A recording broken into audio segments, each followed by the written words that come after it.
बात चल रही थी 11 जुलाई 1967। षष्ठी में कोई जलमयी नहीं होती है कि सारी षष्ठी जल में डूब जाए। षष्ठी में मनुष्य, जानवर, खेती बाड़ी आदि सब कुछ होता है, क्योंकि मनुष्य के लिए तो सब कुछ चाहिए। शास्त्रों में जो प्रलय का वृत्तांत लिख दिया है वो रंग है। प्रलय माने सब कुछ लीन हो जाता है, कुछ भी नहीं बचता। अब आत्माएं अनादि है, परमात्मा अनादि है, षष्ठी अनादि है, षष्ठी के 5 तत्व अनादि है। तो जो अनादि चीज है वो खलास कैसे हो जाएगी? हाँ, रूप बदल जाता है। नरक से स्वर्ग बन जाता है।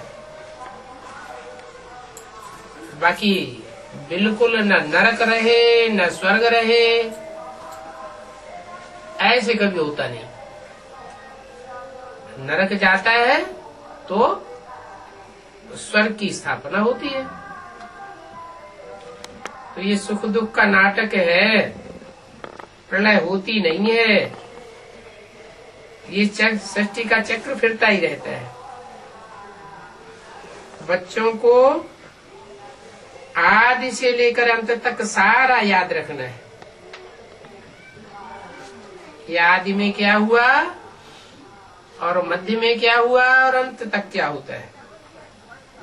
मनुष्यों को तो अनेक प्रकार के चित्र याद आते हैं, मेले मलाखड़े याद आते हैं। वो सब चित्र और वो सब मेले मलाखड़े हैं हद के, और तुम्हारी है बेहद की याद। बेहद की खुशी है और तुम्हारा बेहद का धन है, क्योंकि बेहद का बाप है। बेहद का धन कौन सा है? ज्ञान धन है बेहद का धन, जो बेहद के बाप से ही मिलता है। हद के बाप से हद का धन मिलता है एक जन्म के लिए, वो भी एक जन्म काम आवे ना आवे। और बेहद के बाप से 21 जन्मों का बेहद का सुख देने वाला धन तो मिलता ही है। साथ ही साथ 21 जन्मों के आधार पर 63 जन्मों का भी हिसाब किताब बन जाता है, अपने अपने पुरुषार्थ के आधार पर। जो जितना पुरुषार्थ करता है वो उतना धन, स्वास्थ्य, खुशी अनेक जन्मों की प्राप्त कर सकता है। पुरुषार्थ का रास्ता बाप बताते हैं। जो रास्ता बताते हैं उसको ही ज्ञान कहा जाता है। ये बाप का ज्ञान धन और किसी मनुष्य मात्र गुरु के पास, गोसाई के पास, पंडित के पास, विद्वान आचार्य के पास नहीं हो सकता। ये बेहद की खुशी का धन है जो बेहद के बाप आकर के देते हैं। हद के बाप से तो हद का ही वर्षा मिलेगा, बेहद के बाप से बेहद का सुख मिलता है। रास्ता बताने वाला तो बाप है। अब जो जितना चाहे उतना ले। ऐसे तो सुख होता ही है धन से। वो विनाशी धन है और ये है अविनाशी, बाप का अविनाशी धन। इससे अविनाशी सुख होता है। धन तो वहां पर भी अपार होता है, वहां सब कुछ सतो प्रधान होता है, और यहाँ सब कुछ तमो प्रधान है। धन भी दुख का निमित्त बन जाता है। कोई को बहुत ज्यादा धन हो तो भी वो बहुत दुखी रहता है, तो धन तमो प्रधान हुआ ना। वहां धन सतो प्रधान होता है। धन किसी के पास ज्यादा भी है, थोड़ा भी है, तो भी दुखदायी नहीं होगा, सुखदायी होगा। तुम्हारी बुद्धि में है कि हम सतो प्रधान थे, अभी फिर हमको सतो प्रधान बनना है। ये भी तुम अभी जानते हो, मनुष्य तो घोर अंधेरे में, तुम्हारे में भी नंबरवार है। स्वीट, स्वीटर और स्वीटेस्ट तो होते ही है ना, इससे भी स्वीट होने वाले हैं, वो ही ऊंच पद पावेंगे। स्वीटेस्ट तो वो है जो बहुतों का कल्याण करते हैं, सिर्फ अपना ही कल्याण करते हैं तो उनको स्वीटेस्ट नहीं कहेंगे। बाप भी स्वीटेस्ट है तो सबका कल्याण करता है। कोई माखी व चीनी आदि को स्वीटेस्ट नहीं कहा जाता है, ये तो मनुष्य की चलन के आधार पर कहा जाता है कि ये बहुत मीठा है। कहते हैं ना ये स्वीट चाइल्ड है। सत्युग में कोई भी ऐसे शैतानी की बात होती नहीं है। इतना ऊंच पद जो पाते हैं तो जरूर इतना ऊंच पुरुषार्थ भी किया होगा। तुम अभी नई दुनिया को जानते हो, औरों की बुद्धि में नहीं होगा। ये कौन सी नई दुनिया की बात करते हैं? तुम्हारे लिए तो जैसे कि कल ही ये नई दुनिया सुखधाम होगी, और कलयुगी मनुष्यों के लिए 40-50 हजार वर्ष अभी पड़े हुए हैं। वो समझते हैं कलयुग बहुत दूर है, तुम समझते हो कि अब कलयुग गया कि गया, तुमको पता ही नहीं है इस विश्व में शांति कब थी। तुम्हारी बुद्धि में तो बैठ गया है कि आज से 5000 वर्ष पहले भी विश्व में शांति हुई थी। 2500 वर्ष तक सुख शांति का राज्य चला था। सब मनुष्य कहते हैं विश्व में शांति हो जाए।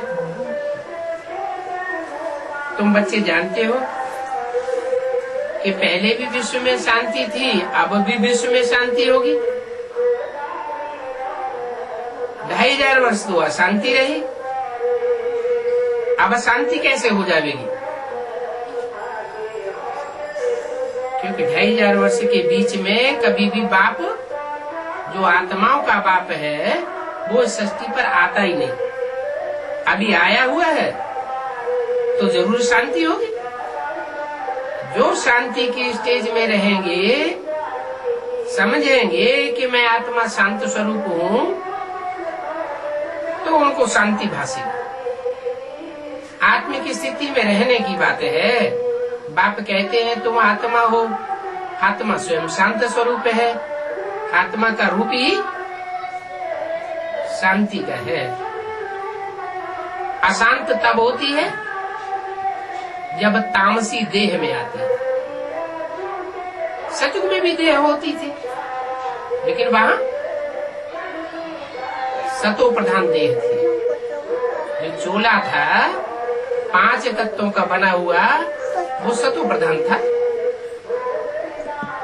5 तत्वों से चोला बनता है ना, पृथ्वी, जल, वायु, अग्नि, आकाश। ये 5 तत्व सारों में प्रवेश करने वाली आत्माएं भी सतो प्रधान थी। अब देह के सुख भोगते भोगते, 5 तत्वों के सुख भोगते भोगते आत्माएं भी तमो प्रधान हो गई और 5 तत्व भी तमो प्रधान हो गए। अभी बाप आकर के रास्ता बताते हैं कि तमो प्रधान से सतो प्रधान कैसे बने। क्या रास्ता बताते हैं? कौन बनाएगा तमो प्रधान को सतो प्रधान? ये सारी दुनिया तमो प्रधान है, कैसे बनेगी?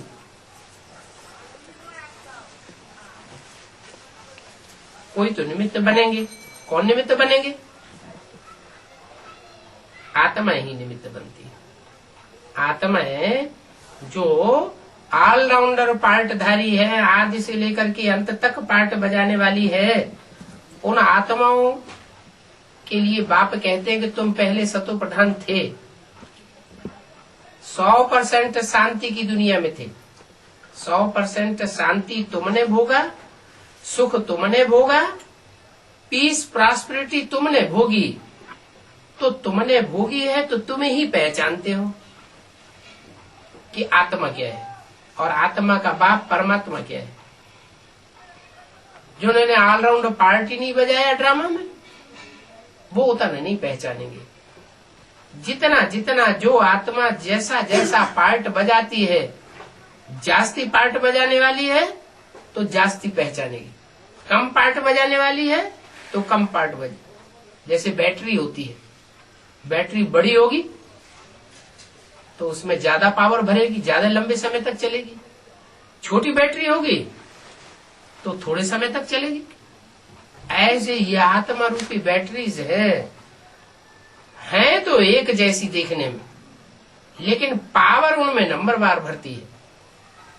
कोई तो इतनी पावर भरते हैं कि आज से लेकर के अंत तक 82-83 जन्म तक भी सुख में रहते। दुख नाम की चीज उनको भासती नहीं। हाँ, आखिर में तो सबको तो प्रधान बनना है। माया किसी को नहीं छोड़ती। क्या? इसलिए कहते हैं जैसे बाप सर्वशक्तिवान है, वैसे माया भी सर्वशक्तिवान है। माया की लड़ाई भी आधा कल्प चलती है। आधा कल्प माया का राज्य चलता है और आधा कल्प मायापति भगवान का राज्य चलता है। तो दोनों की बराबर की टक्कर है। अभी जीत किसकी होनी है? अभी तो भगवान की जितनी है। अभी जीत होनी है तुम बच्चों की। कौन से बच्चों की जीत होनी है? जिन्होंने पूरे 84 जन्म लिए, उनकी पूरी जीत होनी है। ऑलराउंड पार्ट बजाते हैं तो उनकी बुद्धि में जल्दी बैठ जाता है कि हम पहले सतो प्रधान थे, अब हम तमो प्रधान बने हैं, अब हमको सबसे पहले सतो प्रधान बनना है। ये तुम्हारी बुद्धि में आता है। 83 जन्म 82 जन्म लेने वालों की बुद्धि में ये बात नहीं आती है। तो वो समझते हैं कि अभी 40-50 हजार वर्ष कलयुग के पड़े हुए हैं। और तुम क्या समझते हो कि अब ये पुरानी कलयुगी दुनिया गई कि गई, एटम बम बने पड़े हैं।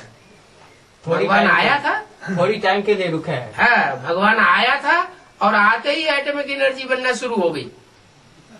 इसलिए भगवान जिस तन में आता है उस तन के टाइटल के साथ ही लगाते हैं भक्ति मार्ग में हर हर बम बम।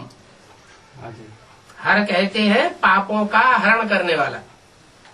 दुनिया में जो पाप बढ़ जाते हैं उन पापों का हरण करने वाले का नाम रखा है हर। और वो हर है पापों का हरण काहे से करता है? बम छूटते हैं तो पापों का हरण हो जाता है। पहले ज्ञान के बम छोड़ता है। क्या? दुनिया की हर चीज पहले सूक्ष्म होती है, फिर स्थूल होती है। मकान भी पहले दिमाग में नक्शा आएगा। कितना सूक्ष्म नक्शा बनता है अंदर अंदर, कोई बाहर से देख भी नहीं सकता। बाद में नक्शे पर कागज के ऊपर नक्शा बनाया जाता है, फिर छोटा सा ढांचा बनाया जाता है मकान का, बाद में स्थूल मकान खड़ा कर दिया जाता है। तो ऐसे ही ये सृष्टि का निर्माण भी पहले ब्रह्मा के मन के संकल्पों में होता है। इसलिए गायन है ब्रह्मा के संकल्पों से सृष्टि रची गई। अब ब्रह्मा के संकल्पों से सृष्टि रची जाएगी तो क्या ब्राह्मणों के संकल्पों से सृष्टि नहीं रची जाती होगी? वो अपना योगदान नहीं देंगे? ब्रह्मा है मुख्य, तो उसकी भुजाएं भी है। भुजा भुजाओं के बगैर काम थोड़े ही होगा। तो भुजाएं भी अपना सहयोग देती हैं सृष्टि निर्माण में। हाँ, जो भुजाएं जितना सहयोग देती है उतनी प्राप्ति करती है। जो जितनी स्थापना का काम करेगा वो उतनी प्राप्ति करेगा। स्थापना करेगा तो पालना भी करेगा, स्थापना नहीं करेगा तो पालना भी नहीं करेगा। तो स्थापना करना अच्छा या विनाश करना अच्छा? स्थापना करना अच्छा, कंस्ट्रक्शन करना अच्छा और डिस्ट्रक्शन करना अच्छा नहीं है। डिस्ट्रक्शन करने वाले राजा ही प्राप्त नहीं करते और कंस्ट्रक्शन करने वाले, स्थापना करने वाले राजा ही प्राप्त कर लेते हैं।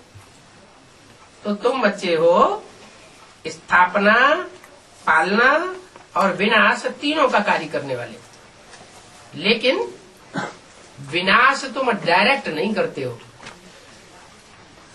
कि कोई स्थूल में एटम बम बनाओ या बाहुबल चलाओ या तोप बंदूक चलाओ। ये तुम्हारा डायरेक्ट काम नहीं है।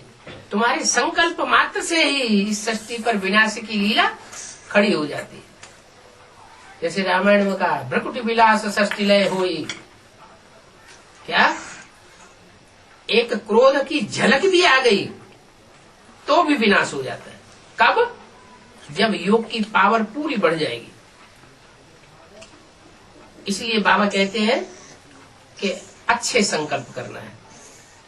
क्या हमारे थोड़े से संकल्प से, दुष्ट संकल्प से दुनिया का बहुत अकल्याण हो जाएगा।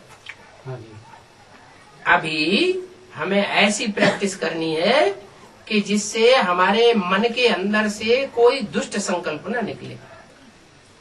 जो भी संकल्प निकले सत संकल्प निकले, सदगति के संकल्प निकले। कोई की दुर्गति हमारे संकल्प से न होने पाए। भले कोई हमारा बुरा कर रहा है, हमारे लिए बुरा सोच रहा है, हमारे लिए बुरी वाचा निकालता है, गालियां देता है,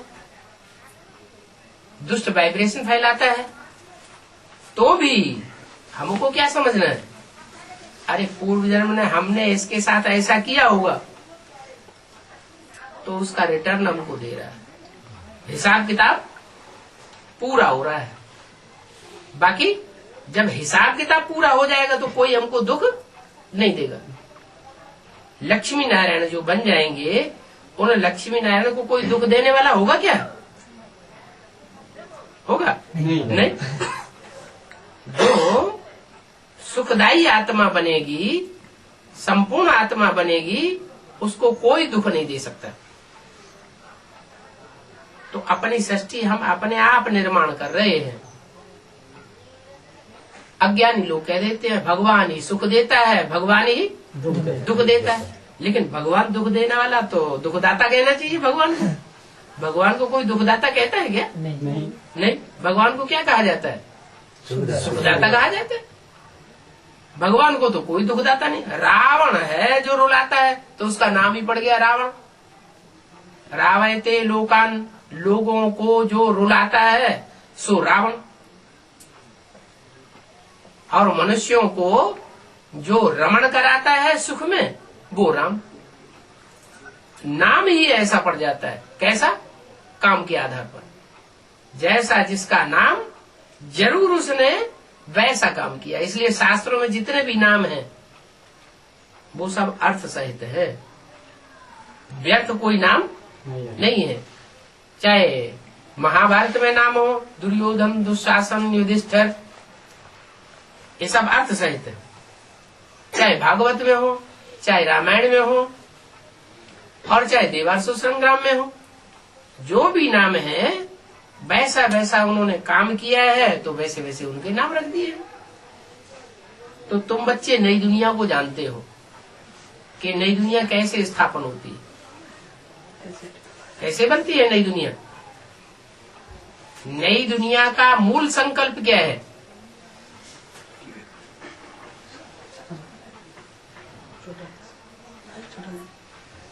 वो कौन सा संकल्प है पहला पहला जिससे नई दुनिया की बनने की शुरुआत होती है?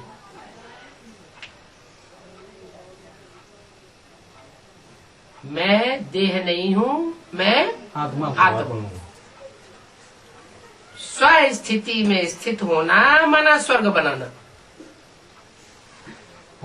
स्व से बनता है स्वर्ग और परचिंतन से पतन की जड़। दूसरों को नहीं देखना है दूसरा क्या कर रहा है। दूसरा जो कुछ कर रहा है वो अपने लिए कर रहा है। अच्छा करता है, बुरा करता है, अपने लिए कर रहा है। हम जो करेंगे वो हमको मिलेगा। इसलिए कर्म की थ्योरी पर पक्का रहना चाहिए। कर्म की थ्योरी पर कौन पक्के रहेंगे? जो आत्मा को मानेंगे। नास्तिक लोग आत्मा को ही नहीं मानते, तो पुनर्जन्म को मानेंगे? पुनर्जन्म को भी नहीं मानते। तो जब पुनर्जन्म को ही नहीं मानेंगे, आत्मा को ही नहीं मानेंगे, तो स्वर्ग नरक को क्या मानेंगे? न स्वर्ग को मानेंगे, न स्वर्ग के रचयिता को मानेंगे। स्वर्ग को भी नहीं मानते, स्वर्ग के रचयिता को भी नहीं मानते, स्व स्थिति को भी नहीं मानते, वह अपनी देह को ही सब कुछ समझते हैं कि जब तक हम जिंदा हैं तब तक हम हैं। देह अहंकार में रहते हैं कि हम देह हैं, बस देह के अलावा और कुछ नहीं। तो उससे दुनिया में बनता है दुख, रौरव, नरक, देह समझने से। और आत्मा समझने से, स्व को पहचानने से स्वर्ग बनता है। तो सुबह से लेकर के शाम तक और शाम से लेकर सुबह तक, रात में सोते भी अपन को स्टार आत्मा समझने की तांत लगी रहनी चाहिए। जितना जितना हम आत्मा की स्थिति में स्थित होंगे, परमात्मा बाप हमारे पीछे पीछे दौड़ेगा। स्वतः ही उसकी याद आएगी। आत्मा की स्थिति वाला जो है वो ही सर्विस कर सकता है। जो देवान में रहने वाला है, कितनी भी भाग दौड़ करे, कितनी भी भाषणबाजी करे, उससे डिसर्विस ही होगी, सर्विस नहीं होगी, कुछ नहीं पाते। इसलिए मुरली में कहते हैं कि अपन को आत्मा समझकर दूसरों को ज्ञान समझाओ। आत्मा समझकर नहीं समझाते हैं, देवान में रहकर के दूसरों को ज्ञान सुनाते हैं, तो डिसर्विस हो जाती है। जैसे एडवांस वाले भी बहुत से हैं। कोई ब्रह्मा कुमार कुमारी मिलेगा तो बड़े नशे में, मगरूरी में आकर के उनको सुनाएंगे, ऐसी ऐसी बातें सुनाएंगे जो डाउन हो जाते हैं। तो सर्विस की या डिसर्विस की? डिसर्विस। ईश्वर का ज्ञान सुना करके किसी के चेहरे में खुशी लाएं, ये सेवा हुई। या किसी का चेहरा लटक जाए, हम अपने को ऊंचा साबित कर दें और उसे नीचा साबित कर दें, तो सर्विस हुई? वो तो डिसर्विस हुई। ज्ञान का मतलब ही है जानकारी। काय की जानकारी? सुख की दुनिया की जानकारी, सुखदाता की जानकारी। सुखदाता कैसे हम आत्माओं को आत्म की स्थिति में स्थित करा के हम बच्चों के द्वारा स्वर्ग की स्थापना कराता है। आत्मा अभिमानी बच्चे ही स्वर्ग की स्थापना के निमित्त बनते हैं। देह अभिमानी स्वर्ग की स्थापना के निमित्त नहीं बनते। कितने बनेंगे आत्मा अभिमानी? 4.5 लाख ऐसी आत्माएं निकलेंगी जो जीते जी शरीर के रहते हुए भी आत्म की स्थिति में स्थित होने वाली होंगी। जब वो तैयार हो जाएंगी आत्म की स्थिति में, फिर इस बम्बोर को आग लग जाएगी। क्यों? 4.5 लाख जो शरीर से है और उनमें प्रवेश करने वाली जो 4.5 लाख आत्माएं हैं, राधा कृष्ण जैसी, उनके अलावा और कोई भी 16 कला संपूर्ण बनने वाली नहीं। जो भी इस सृष्टि पर है वो सब अधूरी आत्मा बनेंगे, अधूरी आत्मा की स्थिति वाली बनते हैं। इसलिए 4.5 लाख वो तैयार हुए और दुनिया का विनाश, हाँ, वो लास्ट विनाश। ये अभी छोटा मोटा नहीं कि अभी अफगानिस्तान में थोड़ा सा हो गया, अभी इराक में थोड़ा सा हो गया, नहीं। ऐसे एक एक शहर तो ये जलते ही रहेंगे, हिरोशिमा नागासाकी की तरह। लेकिन लास्ट में जो धमाके होंगे उसमें सारी दुनिया 4.5 लाख को छोड़ करके सबको शरीर छोड़ना पड़ेगा। 4.5 लाख में भी बहुत से ऐसे विधर्मी आत्माएं हैं, दूसरे धर्म के छिलके वाली, उनको भी सेक लगेगा, उनको भी शरीर छोड़ना पड़े क्योंकि दूसरे धर्म के थोड़े समय के लिए आत्म की स्थिति धारण कर पाते हैं, लंबे समय तक आत्म की स्थिति धारण नहीं करते। नहीं तो राधा कृष्ण का जब से जन्म होता है तब से लेकर के 36 तक 18 साल तक जो आत्म की स्थिति धारण करने वाली आत्मा है वो पक्की देवता धर्म की है।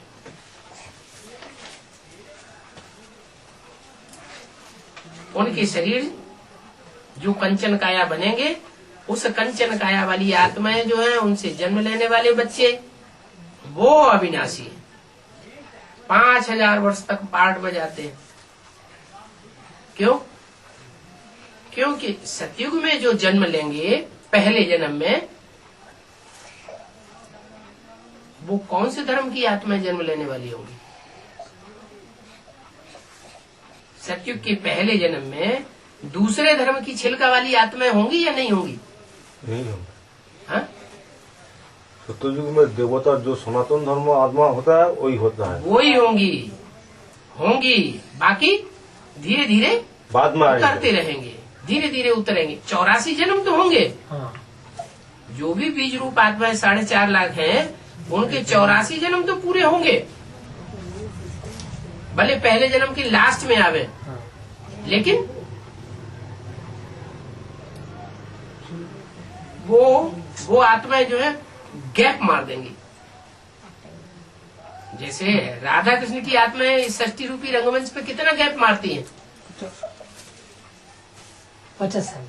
69 में शरीर छोड़ा, 18 में जन्म होगा। कितने साल हुए? 50 साल हो गए ना। तो उनको ही 50 साल लग जाता है।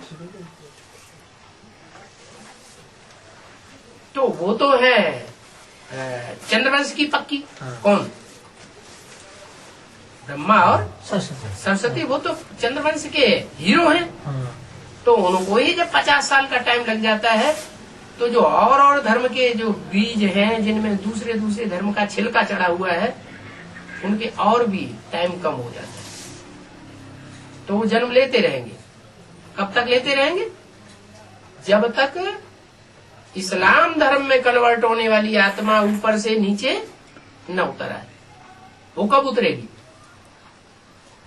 न? सतयुग के पहले जन्म के अंत में। सतयुग को का पहला जन्म तब तक रहेगा, तब तक जो चंद्रवंशी आत्माएं हैं, राधा कृष्ण जैसी, वो उतरती रहती है। वो आधार मूर्त आत्माएं भी उतरती है और वो बीज रूप आत्माएं भी उतरती है। क्या? सारी आत्माएं उतर आती है, तब फिर जाकर के वो इस्लाम धर्म की जो आत्मा है बीज, वो उतरेगी। नहीं, वो क्या नाम, ये इस्लाम धर्म का जो आधार मूर्त है नारायण, वो नारायण ऊपर से आकर के जन्म लेगा। और उसको जन्म देने वाला भी कौन होगा? नारायण को जन्म देने वाला नारायण ही तो होगा, कि कोई दूसरा होगा? नारायण होगा। तो कृष्ण की आत्मा ही नारायण बनने के बाद अपनी आयु पूरी होने पर वो दूसरे धर्म में कन्वर्ट होने वाला जो नारायण है, उसको जन्म देती है। फिर तो फिर दूसरों का जन्म होना शुरू हो जाता है। ऐसे ही आगे चल करके ये जनसंख्या बढ़ती चली जाएगी। पहले जन्म में 9 लाख से कितने बनेंगे? दुपट्टी हैं? 9 लाख से बढ़ेंगे, थोड़े बढ़ेंगे, ज्यादा नहीं बढ़ेंगे। और दूसरे जन्म में और ज्यादा बढ़ेंगे, ऊपर से और ज्यादा उतरेंगे। तीसरे जन्म में और ज्यादा उतरेंगे। इस तरह 8 जन्म में 2 करोड़ आबादी हो जाएगी। माने जैसे जैसे टाइम बीतता जाएगा, जैसे जैसे जन्म बीतते जाएंगे, वैसे वैसे ऊपर से उतरने वाली आत्माओं की संख्या भी बढ़ती जाएगी। ऐसे ऐसे सृष्टि बढ़ती है। तो तुम तो नई दुनिया को जानते हो। तुम्हारे लिए तो जैसे कि कल ही नई दुनिया सुखधाम होगी, और कलयुग में मनुष्यों के लिए 40-50 हजार वर्ष है। उनको पता ही नहीं है कि शांति कब थी। कहते हैं विश्व में शांति हो जाए। अब तुम जानते हो विश्व में शांति थी। विश्व में शांति तो विश्व का पिता ही करेगा। घर में अशांति होती है, बच्चे बहुत अशांति मचाते हैं, तो उनको कंट्रोल कौन करता है? पिता। घर का बाप ही कंट्रोल करते हैं। तो तुम स्थापन कर रहे हो विश्व में शांति। अभी ये बातें सबको समझावे कैसे? कोई कहते हैं सेमिनार करें। क्या? ऐसे ऐसी पॉइंट सेमिनार में निकालनी चाहिए जिसकी बहुत चाहना मनुष्यों को। विश्व में शांति के लिए शोर मचाते रहते हैं, क्योंकि इस दुनिया में अशांति तो बहुत है। क्यों अशांति बहुत है?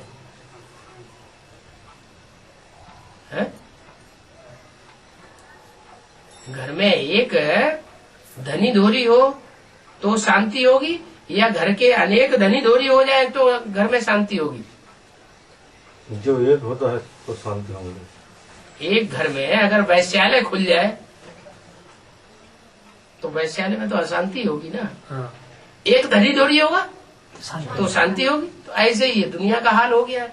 अभी सब बाप बने बैठे हैं, हाँ, सब भगवान बन करके बैठे हैं। जो जहाँ जाओ वहाँ तुंडे तुंडे मते भिन्न, सब अपनी अपनी अलग अलग अपनी बातें सुना रहे हैं। किसी को पता ही नहीं है सच्चाई क्या है, लेकिन कहते हैं ऐसे वो हम। तो भगवान बाप आकर के फिर असली बात बताते हैं और सबका भंडाफोड़ हो जाता है। फिर लक्ष्मी नारायण चित्र सबके सामने रखना है कि देखो सत्युग की आदि में इनका राज्य था, जिनका सत्युग की आदि में राज्य था वो ही अब फिर से आने वाले हैं, उनका ही फिर राज्य होगा तो सत्युग प्रत्यक्ष हो जाएगा। इनका जब राज्य था तब विश्व में शांति थी। अभी तो सारे विश्व में अशांति है। क्यों? क्योंकि जब इनका राज्य था तो शांति थी। अब ये प्रजा की भी प्रजा बने हुए हैं।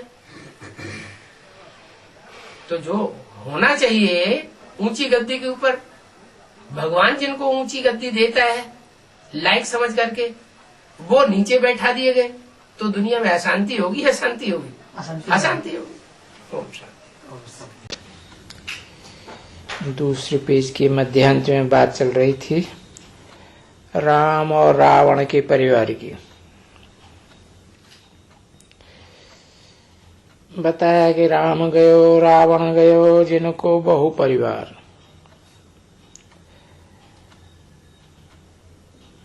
तो रावण के परिवार तो बहुत हैं,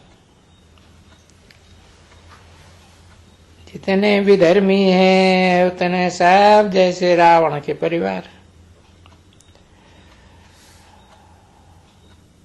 और फिर तुम क्या हो? कुछ भी नहीं हो। तो वो जो रावण संप्रदाय है वो सब जाने वाले हैं, और तुम्हारा परिवार रहने का है इस दुनिया में, बाकी तो सब जाने वाले हैं। वो जैसे कि वो तुमसे गुप्त में दुश्मनी करते हैं,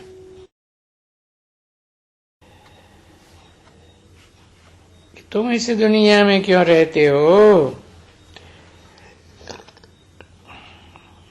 देखो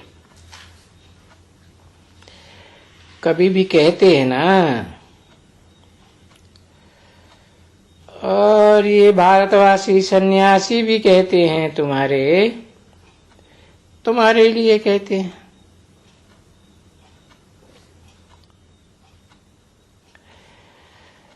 कि ये ब्रह्मा कुमारियां सारा दिन यही कहती रहती हैं कि 8 वर्ष में मौत होगा,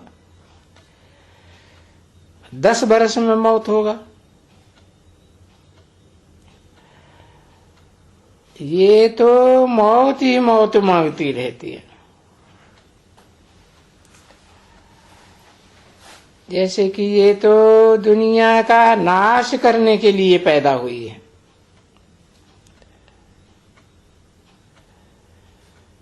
अभी गुस्सा करते हैं कि ये नाश करने के लिए पैदा हुए हैं। उनको क्या मालूम ये विनाश में ही शांति है। तो वो तो इस बात को जानते ही नहीं हैं। और तुम तो जानते हो कि हाँ शांति तो विनाश में ही है, वरना शांति तो हो नहीं सकती।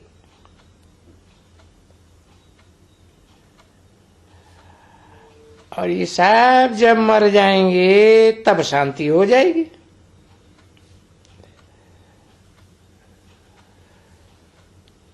तो वो बात तो सच्ची है ना, लिखते भी हैं। इस होवनहार विनाश के बाद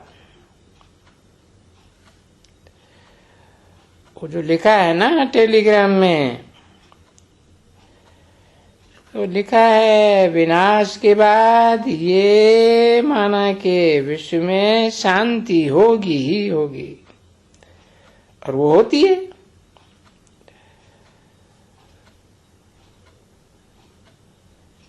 तो अभी बुद्धि तो ऐसी है ना पत्थर, ये तो सभी जंगली जानवर हैं। जानवर हैं तो झगड़ा ही करते रहते हैं।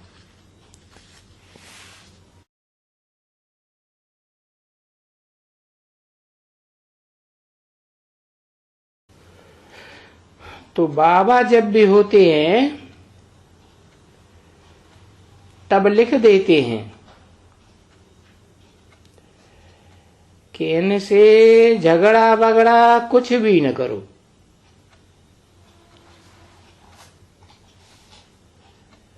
इनसे जास्ती बोलो ही नहीं। 8/12/1968 की रात्रि क्लास का 3रा पेज। सिर्फ इतना इतना कहो कि हमको बेहद के बाप का हुक्म है कि हम सभी आत्मा आत्मा भाई भाई हैं,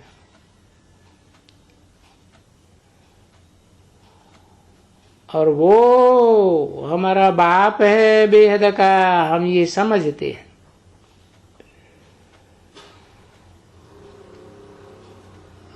हम आत्मा हैं, देह नहीं है, और वो हमारा बाप है। अब इस बात को तुम समझो या न समझो,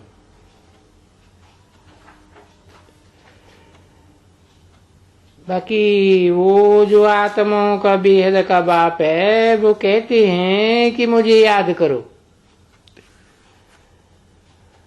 और मुझे पहचान करके एक को याद करो।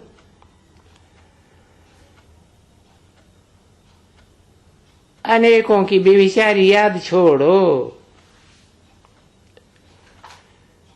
और कोई को भी याद न करो।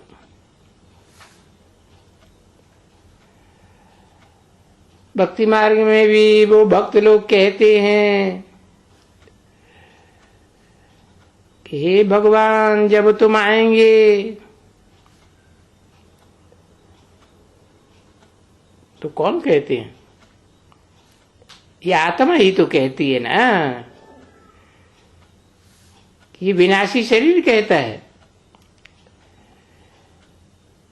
ये तो जड़ है, 5 तत्वों का पुतला। तो आत्मा कहती है इस जड़ यंत्र के द्वारा कि मैं बाबा आप की बनूंगी।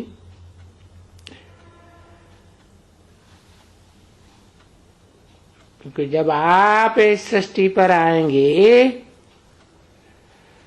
और आकर के नई दुनिया स्थापन करेंगे तो जरूर जब नई दुनिया स्थापन करेंगे तो आएंगे ना, तो मैं आपकी ही बनूंगी। अब बनूंगी या बनेंगे, बनूंगा। और ये तो बरोबर है कि नई दुनिया का मालिक बनेंगे।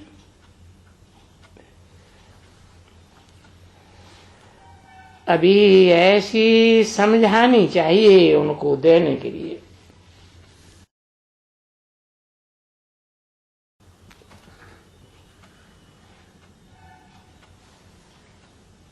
ऐसी समझानी चाहिए जो वो कुछ बोले ही नहीं।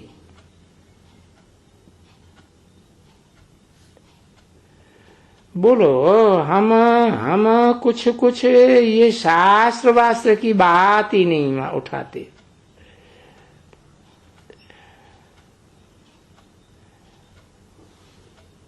अभी हम शास्त्र पढ़ते हैं क्या? पढ़े हैं, पास्ट में पढ़े हैं, जन्म जन्मांतर पढ़े हैं। अभी इन शास्त्रों को हम क्या पढ़ें?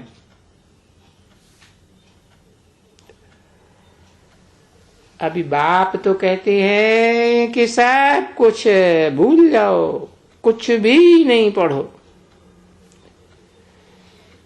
गीता में भी अर्जुन को कहा ना, जप तप वेद शास्त्र तीर्थ यात्रा इनसे मैं नहीं मिलता हूं।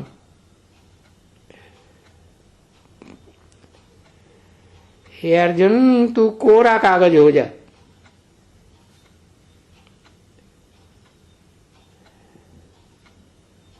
सिर्फ मुझे याद कर। बोला है ना, मामेव नमस्करो।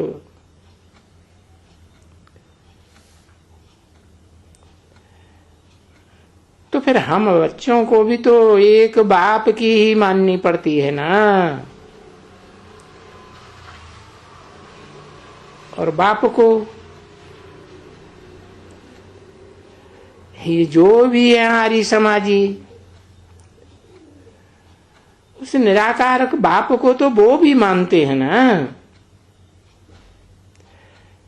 भले साकार देवताओं को नहीं मानते हैं,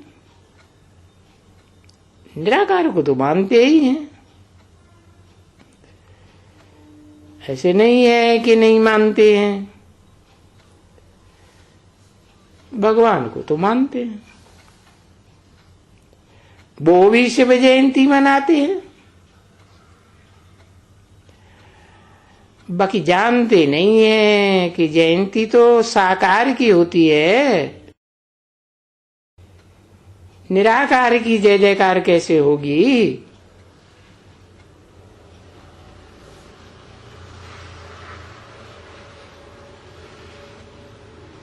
अभी कोई कोई सेक्शंस हैं उनके जो कोई मानते हैं, कोई नहीं मानते। हर एक बात में अभी ये शंकराचार्य लोग हैं, ये क्या सभी एक ही हैं? सबका एक मत है। और ये क्या एक ही रास्ता चुनते हैं क्या भगवान से मिलने के लिए? नहीं, कोई तो आते हैं, तुम्हारा देखते हैं, लिखते हैं, ओपिनियन भी लिख करके जाते हैं। हाँ, ये तो अच्छी बात है। और कोई तो ऐसे हैं, देखो, उड़ाने में भी देरी नहीं करते।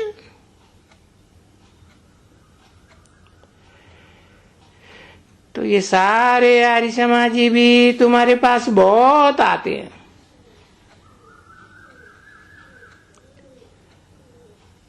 और देखते हैं, अच्छा है, ओपिनियन लिख करके जाते हैं।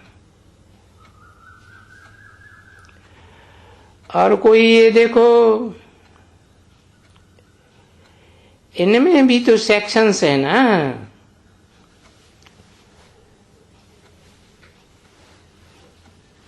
अनेक प्रकार के। हाँ, कोई सेक्शन गरम है, कोई सेक्शन नरम है।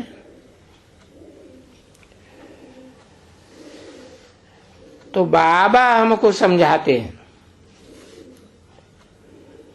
कोई भी आवे, गरम आवे या नरम आवे, तो तुम बच्चों को उनसे कोई से भी दरकार नहीं है झगड़ा करने की।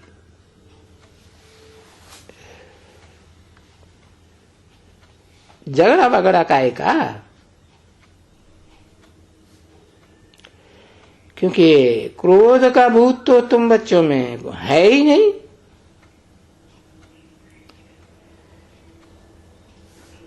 तो फिर उनको बहुत प्यार से,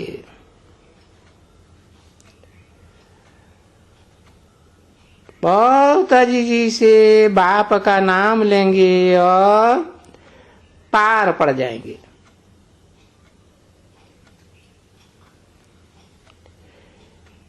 कि हमको फादर यानी शिव बाबा हमको ये कहते हैं और ब्रह्मा के तन से कहते हैं, क्योंकि उन्हें तन तो चाहिए ना।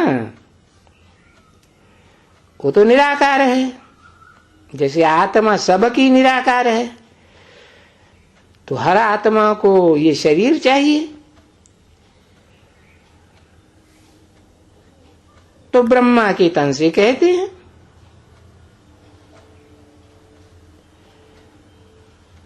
फिर किसी भी तन से कहो, क्योंकि ब्रह्मा नाम तो अनेकों के हैं। ब्रह्मा को कोई एक मुख थोड़े ही दिखाया जाता है। अब तुम अर्जुन के तन से कहो या किसी के भी तन से कहो, वो तो सिर्फ कहते हैं मन मना भव, और ये बिल्कुल सीधा तीर है।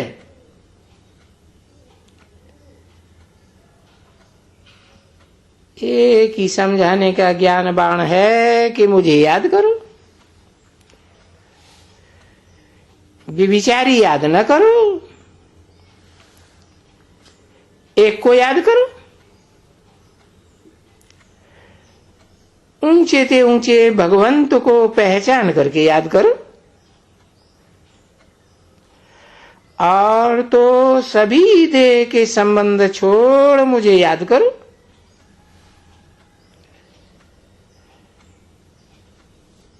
तो तुम इस तरह मेरे साथ योग लगाने से ऊंचे ते ऊंचा पद पावेंगे,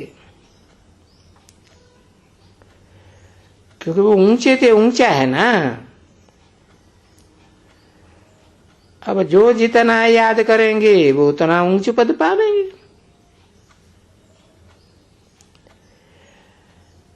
तो उनके साथ योग लगाने से तुम ऊंचे ते ऊंचे बन जाएंगे ना। उनके साथ ऐसे नहीं कहा उस एक के साथ, सिर्फ निराकार के साथ नहीं। वो निराकार भी जिन ब्रह्मा नामधारियों के बीच में परम ब्रह्म में परमानेंट प्रवेश करता है, वो है ऊंचे ते ऊंच पार्टधारी। तो उसके साथ योग लगाने से ऊंचे ही बनेंगे। और वो ही है एक जो पतितों को पावन बनाने वाला है। पतित पावन भी है, मरा पतित और पावन का मेल है।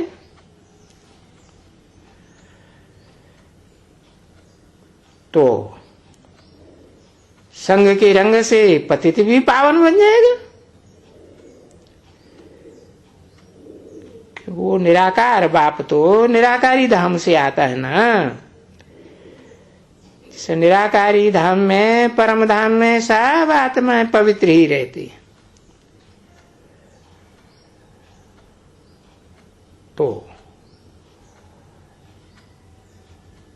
उसको तो अपना शरीर ही नहीं है, तो पतित कैसे होगा? जन्म मरण के चक्र में ही नहीं आता है। वो तो अकर्ता भुक्ता है। तो सदा पावन है, एवर प्योर है। तो उसे याद करने से हम भी पावन बन जाएंगे। अभी ये जो मुख्य बातें हैं, यही मुख्य मुख्य बातें याद करनी है।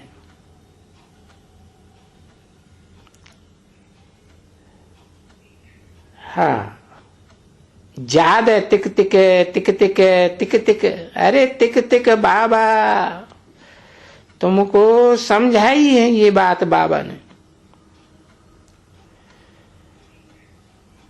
तो ये टाइम लगाया है ना, बहुत तिक तिक करने में, समझाने में बहुत टाइम वेस्ट कर दिया।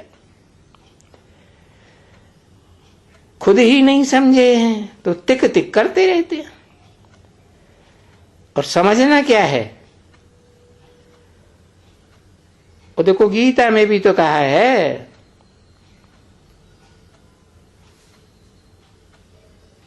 बहुत संक्षिप्त ज्ञान है। क्षेत्र और क्षेत्रज्ञ को पहचान करके याद करना।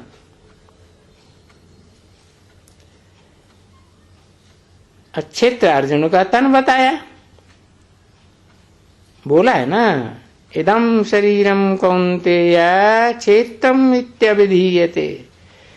हे अर्जुन, ये तेरा जो शरीर रूपी रथ है यही क्षेत्र है, धर्म क्षेत्र है, कर्म क्षेत्र है, central point of the world है। अब इस बात को समझते हुए कितना टाइम हुआ तुम बच्चों को?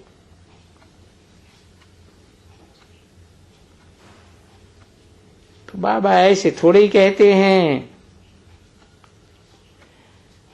कि सारा जिंदगी ये तिक तिक तिक तिक ही करते रहना है। नहीं, पिछाड़ी में तो फिर बाबा कह ही देते हैं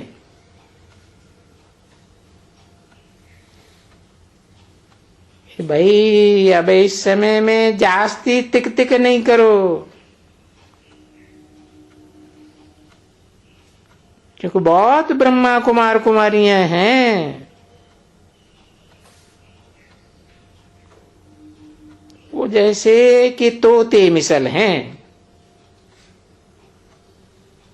जैसे तोता है ना, रट्टा लगाता है बात का, उनको कुछ भी सिखलाओ तो वो ही सिखलाते रहेंगे, आगे पीछे और कुछ भी नहीं समझेंगे। तो बस वो बस उतना ही सिखलाती रहेंगे।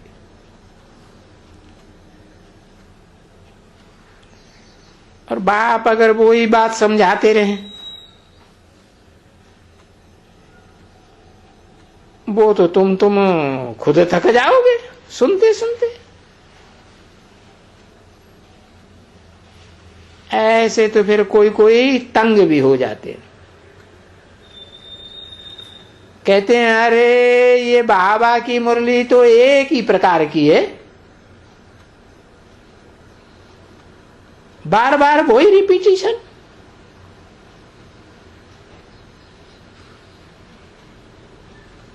और बाप कहे आज तो मैं तुमको गुहिते गुह्य पॉइंट सुनाता हूं, रोज गुह्य बातें बताता हूं। अब मनुष्य कहें कि एक ही बात होती है मुरली में, तो फिर ऐसे समझते समझते क्या करते हैं कि छोड़ ही देते हैं।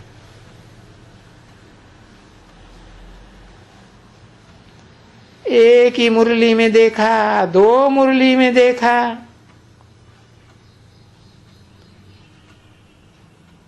तो समझ लेते हैं अच्छा ये तो वो ही सावधानी, एक ही बात, रोज मन बना भव मुझे याद करो, ये याद की यात्रा की बात ही करते हैं।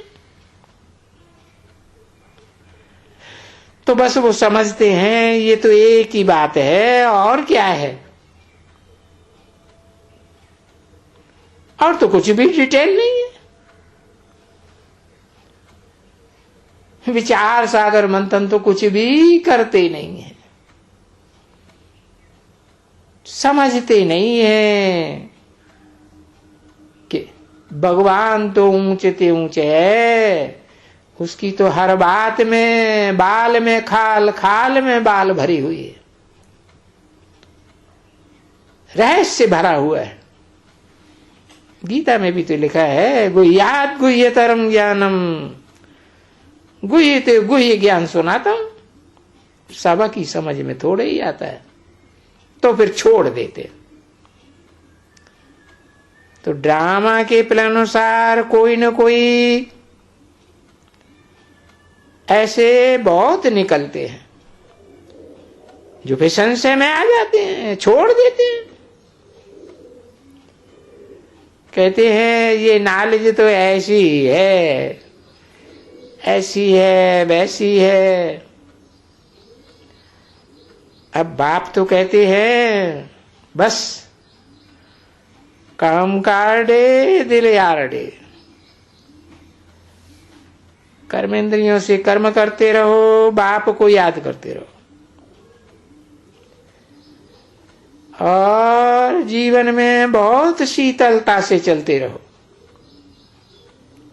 अपने बाप को याद करते रहो, मीठे ते मीठा बनते जाओ। बच्चों प्रति अभी कहाँ सुनेंगे, कोई भी दुनिया में कोई भी नहीं है जो अभी सुनेंगे। ये जो अक्षर निकलते हैं ना मीठे मीठे रूहानी बच्चों प्रति, अब ऐसी बात तो कोई कॉपी भी नहीं कर सकेंगे।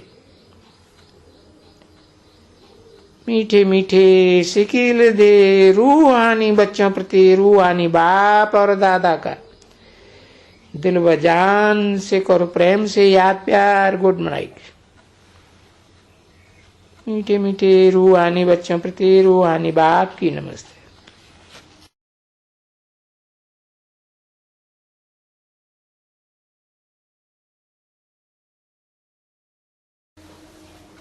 उनतीस तारीख